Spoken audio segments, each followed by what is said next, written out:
Teks 21 Maafkan saya REN. Radit terbangun jam 7 pagi. Dilihatnya Davin dan Angga sudah tidak ada di kamar. Kemudian dia pergi ruang tengah. Semua orang berkumpul di sana untuk sarapan pagi. Ayo nak Radit kita sarapan dulu, ajak Paman Rendra ketika melihat Radit muncul. Radit tidak melihat Rania di sana. Kemudian dia duduk di sebelah Davin. Sedangkan Sisi sibuk membantu Bibi Susi di dapur. Di mana Rania Paman? Tanya Radit. Kenapa Anda menanyakan Kak Rania? Tanya Angga tidak suka. Angga kamu tidak boleh bicara seperti itu, tegur Paman Rendra. Tapi ya, bos Kak Rania ini sudah punya calon tunangan. Tapi dia masih saja mengangguk Kak Rania, ucap Angga. Davin dan Radit hanya saling pandang mendengar ucapan Angga. Kalau tidak tahu apa-apa jangan banyak komentar. Terus mulai dari sekarang sampai seterusnya kamu harus menghormati Nak Radit, tegas Rendra dengan menatap tajam Angga. Angga yang ditatap ayahnya seperti itu hanya bisa mengganggu. Dia tidak berani membantah ayahnya. Karena ayahnya akan tegas dan keras dalam bersikap. Sisi dan Bibi Susi datang membawa makanan. Setelah semua selesai dihidangkan mereka mulai sarapan. Ayo kita sarapan dulu. Kalau kamu ingin cari Rania lebih baik sesudah sarapan. Dia ada di makam bundanya, jelas Paman Rendra. Radit mengangguk tanda mengerti. Sarapan pagi ini hanya nasi goreng dan telur ceplok. Tapi karena makan bersama semua terasa nikmat. Setelah selesai sarapan Radit pamit pergi ke tempat Rania. Sedangkan Davin menunggu Sisi membantu Bibi Susi membersihkan piring kotor. Baru setelah itu mereka menyusul. Radit sampai di tempat pemakaman Bunda Rania. Dilihatnya Rania sedang berjongkok di samping kuburan bundanya. Kemudian Radit menghampiri Rania. Kamu lagi ngapain di sini Ran? Sapa Radit ketika sudah sampai di belakang Rania. Rania terkejut melihat Radit sudah berdiri di sana. Saya hanya melihat kuburan bunda Pak, jawab Rania. Kamu kangen sama bundamu ya? Tanya Radit sambil jongkok di samping Rania. Iya, jawab Rania sedih matanya mulai berkaca-kaca. Bundamu akan sedih kalau melihat kamu bersedih. Lebih baik kirimkan doa biar dia tenang di alam sana, hibur Radit. Hanya bunda yang saya punya Pak. Tapi kenapa bunda pergi tidak menunggu saya datang? Itu yang membuat saya sangat sedih, jawab Rania. Mungkin ini yang terbaik. Bundamu tidak pengen melihat kamu menangis sebelum dipergi. Tapi kamu masih punya paman, bibi, Angga, Sisi dan termasuk saya, jelas Radit pede. Anda bukan punya saya Pak. Tapi bos saya, protes Rania sambil menghapus air mata di balik kaca matanya. Anggap saja saya ini punyamu sekarang, kata Radit seenaknya. Anda tahu Pak, demi melihat bunda bahagia saya selalu menuruti apapun katanya. Bahkan saya akan menahan sakit dan tidak akan menangis di depan bunda. Yang saya inginkan hanya bisa melihat bunda tersenyum, biar saya sembunyikan kesedihan selama ini. Tapi ternyata bunda lebih jago menyembunyikan dari saya. Sampai dia sakit pun saya tidak tahu. Dia tetap bersembunyi sampai dia meninggal, ucap Rania sedih. Radit menghela nafas mendengar ucapan Rania. Dia juga bisa merasakan apa yang dirasakan Rania. Itulah namanya cinta seorang ibu. Dia tidak akan pernah melihatkan kelemahan di depan anaknya. Demi melihat anaknya bahagia, ucap Radit. Rania hanya diam. Dia masih berjongkok di samping kuburan bundanya. Radit dengan setia menemaninya. Kamu sudah sarapan? Tanya Radit. Belum, saya bisa sarapannya nanti, jawab Rania. Kemudian Rania berdiri. Kamu mau pulang? Tanya Radit melihat Rania berjalan. Tidak, saya mau ke sana. Rania menunjuk sebuah saung di lereng bukit. Untuk berjalan ke sana mereka harus melewati pematang sawah. Ngapain kamu ke sana? Tanya Radit. Saya hanya pengen duduk saja di sana, kata Rania sambil berjalan. Kalau gitu saya ikut, kata Radit. Ya udah, jawab Rania. Rania berjalan melewati pematang sawah. Kondisi sawah baru siap dibajak. Menunggu untuk ditanami. Radit mengikuti Rania dari belakang. Karena Rania sudah biasa berjalan di sana dengan cepat dia melangkah. Sedangkan Radit berusaha berjalan dengan hati-hati agar tidak terjatuh. Maklum dia baru pertama kali mencoba berjalan di pematang sawah. Rania menceritakan kenangannya masa kecil di sana, di mana pamannya mengajari dia bela diri. Karena keasyikan bercerita, Rania tidak tahu kalau Radit sudah tidak di belakangnya. Sesampai di saung, Rania melihat ke belakang. Dia kaget Radit tidak ada. "Kemana Pak Radit?" tanya Rania. Di kejauhan terlihat Davin dan Sisi sedang berdiri di sebuah pematang sawah sambil tertawa. "Waduh Pak CEO nyusep masuk sawah, haha," ucap Davin ketika sampai di tempat Radit jatuh ke dalam sawah. Dia dan Sisi tertawa melihat Radit. "Senang lu ya gue jatuh. Bantuin dong gue naik," kata Radit. "Orang kota kalau tidak bisa jalan di pematang sawah jangan dipaksakan," ucap Angga yang tiba-tiba muncul di sana. Dia berusaha menahan tawa melihat Radit. Sedangkan Rania dari saung tersenyum melihat Radit. Dia merasa lucu sekaligus iba. "Hufet," jawab Radit tidak senang. "Mana ponselmu sayang? Kita foto Radit untuk kenang-kenangan," kata Davin terkekeh. Sisi berusaha mengeluarkan ponselnya. Karena melihat ke arah Sisi, Davin tidak tahu kalau tangan Radit menarik kakinya ke dalam sawah. Davin hilang keseimbangan sehingga dia ikut jatuh ke dalam sawah. "Radit," teriak Davin kesal. "Haha, ayo sih foto kami berdua," ucap Radit senang. "Awas kalau kamu foto aku lempar sama lumpur," ancam Davin ke Sisi. Melihat Davin mulai mengambil lumpur, Sisi dan Angga berlari ke arah Rania. Rania tertawa melihat tingkah. Dia bersyukur memiliki mereka di saat lagi berduka. Berkurang rasa sedihnya. Melihat Rania tertawa, Radit merasa senang.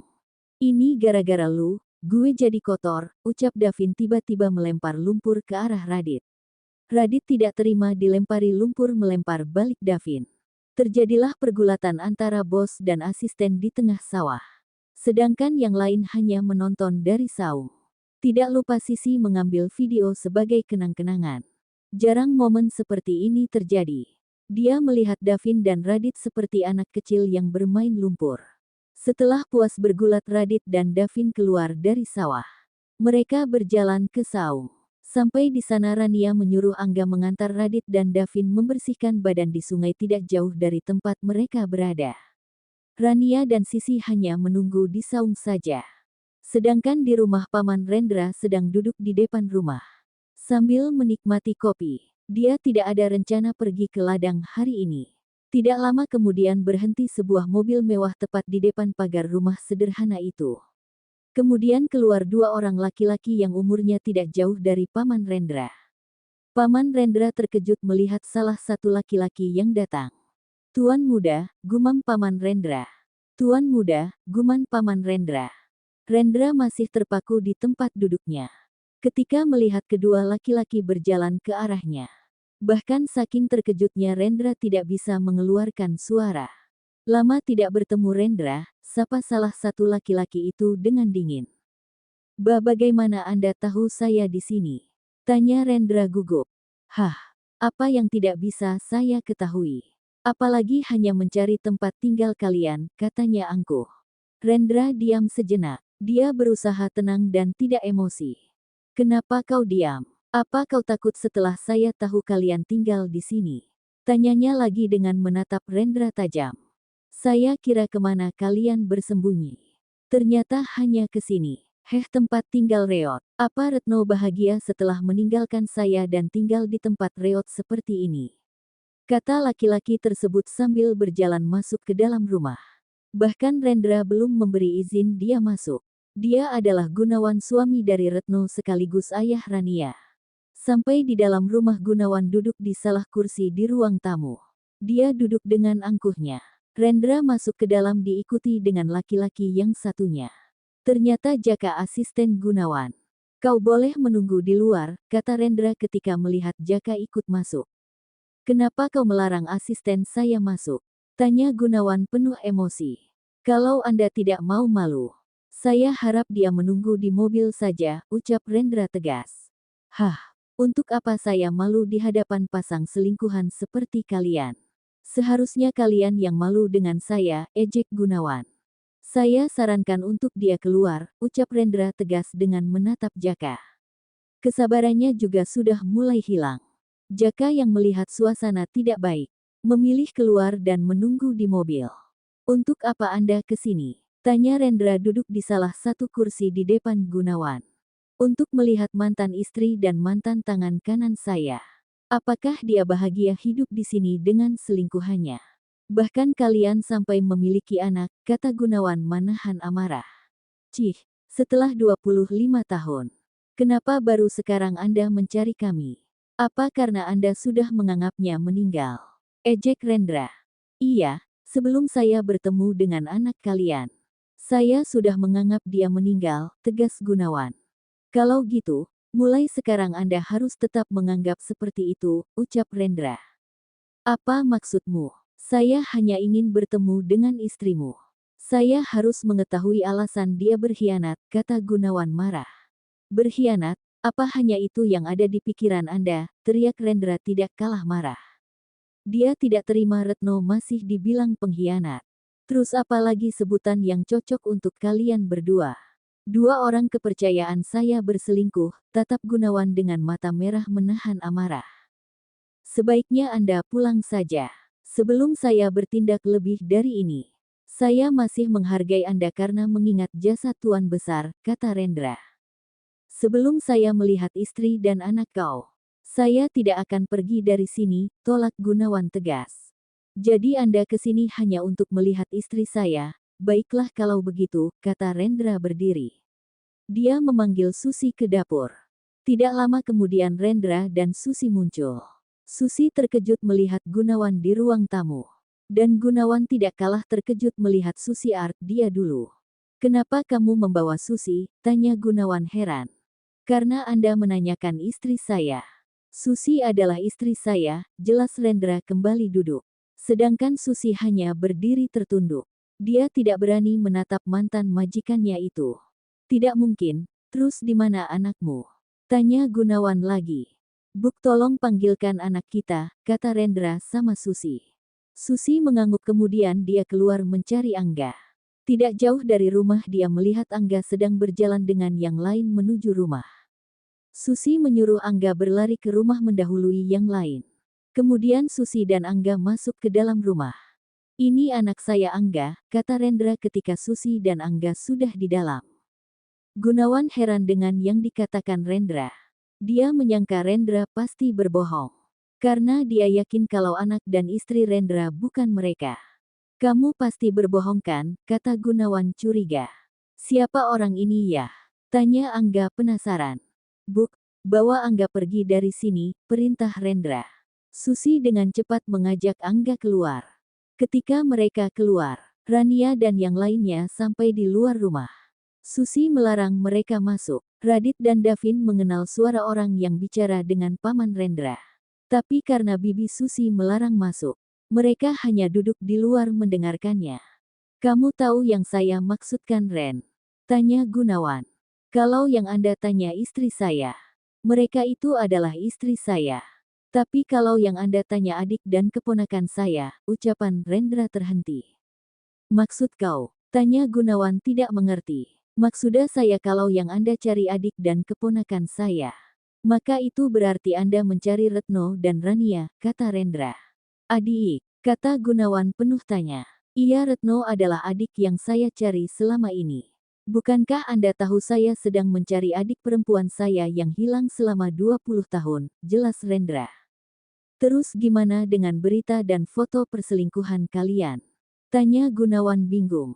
"Lucunya, Anda yang saya kenal selama ini tidak akan mudah percaya dengan berita seperti itu, tanpa mencari tahu terlebih dahulu. Tega menuduh istri yang sangat mencintainya berselingkuh dengan orang kepercayaannya. Haha, tuan muda Anda sungguh keterlaluan," ejek Rendra. "Tidak mungkin," ucap Gunawan syok. "Foto yang Anda lihat adalah ketika saya dan Retno mengetahui kalau kami beradik kakak. Karena terlalu senang Retno memeluk saya dan kami tidak menyangka kalau ada orang yang menjadikan foto tersebut sebagai fitnah. Kalau Anda tidak percaya Anda boleh menanyakan kepada Susi. Karena dia berada di sana. Dan kami berencana akan memberitahu kabar gembira ketika Anda kembali dari luar kota berserta dengan kabar kehamilan Retno." Rendra mengambil nafas. "Maksud kamu Retno waktu itu sedang hamil anak saya?" Tanya Gunawan. Iya, jawab Rendra. Kemudian Rendra mulai menceritakan tentang musibah kebakaran yang direncanakan orang menimpa Retno. Sampai bagaimana mereka berjuang dari pembunuh bayaran yang dikirim untuk membunuh Rendra. Terus ketika Retno pergi ke rumah sakit sampai mendengar ucapan Gunawan. Terakhir mereka mengunjungi Gunawan ke kantornya dengan membawa Rania, setahun setelah Gunawan pergi ke luar negeri dengan harapan bisa bertemu. Gunawan terdiam mendengar cerita Rendra. Hatinya yang selama ini dipenuhi amarah kepada Rendra dan Retno sekarang malah meras bersalah. Setelah itu saya membawa mereka ke sini. Kalau Anda bisa berpikir jernih pasti Anda akan tahu kemana harus mencari saya. Karena saya pernah memberitahu Anda kalau saya sudah menemui adik kandung saya. Saya akan bawa dia ke sini, ucap Rendra. Maafkan saya Ren, andai saya tidak terpancing emosi saya tidak akan melakukan dosa besar seperti ini, sesal Gunawan. Air matanya menitik tanda penyesalan.